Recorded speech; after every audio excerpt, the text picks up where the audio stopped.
CID team ಇವತ್ತಿನಿಂದ ಈ ಪ್ರಕರಣವನ್ನ investigate ಮಾಡುತ್ತೆ, ತನಿಖೆಯನ್ನ ನಡೆಸುತ್ತೆ.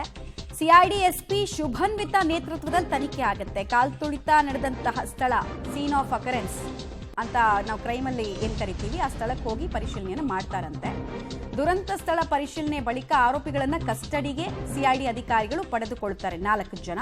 ಸೋಮವಾರ ಬಂಧಿತ 4ರನ್ನ ಕೂಡ ಸಿಐಡಿ ಟೀಮ್ ಕಸ್ಟಡಿಗೆ ಪಡೆಯುತ್ತೆ. 2 ದಿನ ಬಿಟ್ಟು ಬಾಡಿ ವಾರೆಂಟ್ ಮೇಲೆ ಕಸ್ಟಡಿಗೆ ಪಡೆದು ಪ್ರಿಲಿಮಿನರಿ ಇನ್ವೆಸ್ಟಿಗೇಷನ್ ಅನ್ನ ಸ್ಟಾರ್ಟ್ ಮಾಡುತ್ತೆ ಸಿಐಡಿ ಟೀಮ್ ಅನ್ನೋದು ಗೊತ್ತಾಗ್ತಾ ಇದೆ. ನನಗೆ ಪ್ರಶ್ನೆ ಇರೋದು ಇಷ್ಟೇ, ಸರ್ಕಾರ ಆಲ್ರೆಡಿ ಕೆಲವು ವಿಚಾರಗಳಲ್ಲಿ ಡಿಸೈಡ್ ಮಾಡಿಬಿಟ್ಟಿದೆ, ಇಂಥವರನ್ನೇ ಹರಕೆ ಕುರಿ ಮಾಡಬೇಕು, ಇಂಥವರನ್ನೇ ಅರೆಸ್ಟ್ ಮಾಡಬೇಕು, ಇಂಥವ್ರನ್ನ ಬಿಡಬೇಕು ಅಂತ. ಅದೇ ಆಯಾಮದಲ್ಲಿ ಇವ್ರು ತನಿಖೆ ಮಾಡಿದ್ರೆ ಏನು ಪ್ರಯೋಜನ ಇಲ್ಲ, ಇದರಿಂದ 10 ಪೈಸೆದು ಉಪಯೋಗ ಇಲ್ಲ ತನಿಖೆಯಿಂದ. ಆದರೆ ಇವರು ಇದನ್ನು ಬಿಟ್ಟು ಬೇರೆ ಆಯಾಮದಲ್ಲಿ ತನಿಖೆ ಮಾಡಿ ದೊಡ್ಡವರ ಇನ್ವಾಲ್ವ್ಮೆಂಟ್ ಇದೆ, ಇಂಥವ್ರ ಪಾತ್ರ ಹಿಂಗಿದೆ ಅಂತ ಎಸ್ಟಾಬ್ಲಿಷ್ ಮಾಡಿದ್ರೆ ಈ ತನಿಖೆಗೊಂದು ಹೆಸರು, ಈ ತನಿಖೆಗೆ ಒಂದು ತೂಕ ಇರುತ್ತೆ. ಇಲ್ಲಾಂದರೆ 10ರಲ್ಲಿ 11 ತನಿಖೆ ಅಂತ ಮುಗಿದು ಹೋಗುತ್ತೆ ಅನ್ನೋದು ಬಹುತೇಕ ಇರುವಂತಹ ಪ್ರಶ್ನೆ. ನೋಡೋಣ, ಇನ್ವೆಸ್ಟಿಗೇಷನ್ ಬಗ್ಗೆ ಅಂಥ ದೊಡ್ಡ ನಿರೀಕ್ಷೆ ಏನಿಲ್ಲ. ಆದರೆ ಎಕ್ಸ್ಪೆಕ್ಟ್ ದ ಅನ್ಎಕ್ಸ್ಪೆಕ್ಟೆಡ್ ಅನ್ನೋ ರೀತಿಯಲ್ಲಿ ಇವರೇನಾದರೂ ನಿಜವಾಗ್ಲೂ ಚೆನ್ನಾಗಿ ಕೆಲಸ ಮಾಡಿ ಸತ್ತವರ ಕುಟುಂಬಕ್ಕೆ ನ್ಯಾಯವನ್ನು ಒದಗಿಸ್ತಾರಾ ಒಂದು ಪ್ರಶ್ನೆ ಇದೆ. ಅಥವಾ ಆಲ್ರೆಡಿ ಡಿಸೈಡ್ ಆಗ್ಬಿಟ್ಟಿದೆಯಲ್ಲ, ಹೆಂಗಿದ್ರು ಇವ್ರನ್ನೇ ಬಲಿ ಮಾಡಬೇಕು ಅಂತ, ಹಾಗೆ ಮಾಡ್ತಾರ ನೋಡೋಣ.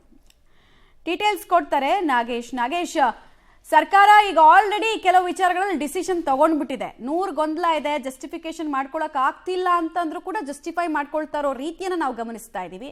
ಸೊ ಈ ಅಧಿಕಾರಿಗಳು ಬಂದು ಹೊಸ ಆಯಾಮದಲ್ಲಿ ತನಿಖೆ ಮಾಡೋ ಸಾಧ್ಯತೆ ಇದೆಯಾ? ಎಕ್ಸ್ಪೆಕ್ಟೇಷನ್ ಇಟ್ಕೊಳ್ಬೋದಾ ನಾವು? ಮಮತಾ, RCB ವಿಜಯೋತ್ಸವದ ವೇಳೆ ಚಿನ್ನಸ್ವಾಮಿ ಮೈದಾನದ ಬಳಿ ಕಾಲ್ತುಳಿತಕ್ಕೆ 11 ಜನ ಮೃತಪಟ್ಟ ಪ್ರಕರಣದ ತನಿಖೆಯನ್ನ ಈಗ ಸಿಐಡಿ ಅಧಿಕಾರಿಗಳು ಮಾಡ್ತಾ ಇರುವಂತದ್ದು. ಸಿಐಡಿ ಅಧಿಕಾರಿಗಳಿಗೆ ಪ್ರಕರಣದ ಸಂಪೂರ್ಣ ತನಿಖೆ ಮಾಡಲಿಕ್ಕೆ ಜವಾಬ್ದಾರಿಯನ್ನ ಈಗಾಗಲೇ ಅಧಿಕೃತವಾಗಿ ಸರ್ಕಾರವೇ ವಹಿಸಿರುವಂತ ಕಾರಣಕ್ಕಾಗಿ ಈ ಪ್ರಕರಣದಲ್ಲಿ ಈಗಾಗಲೇ 4 ಆರೋಪಿಗಳನ್ನ ಕಬ್ಬನ್ ಪಾರ್ಕ್ ಪೊಲೀಸರು ಬಂಧಿಸಿ ಪ್ರಾಥಮಿಕ ತನಿಖೆಯನ್ನ ಮಾಡಿರುವಂತದ್ದು. ನಿನ್ನೆ ಪ್ರಾಥಮಿಕ ತನಿಖೆ ಮಾಡಿ ಕೋರ್ಟ್ಗೆ ಹಾಜರುಪಡಿಸಿ ಈಗ ಅವರಿಗೆ ಬಂಧಿತ 4 ಆರೋಪಿಗಳನ್ನು ಕೂಡ ಜೇಸಿಗೆ ಕಳಿಸಿರುವಂತದ್ದು.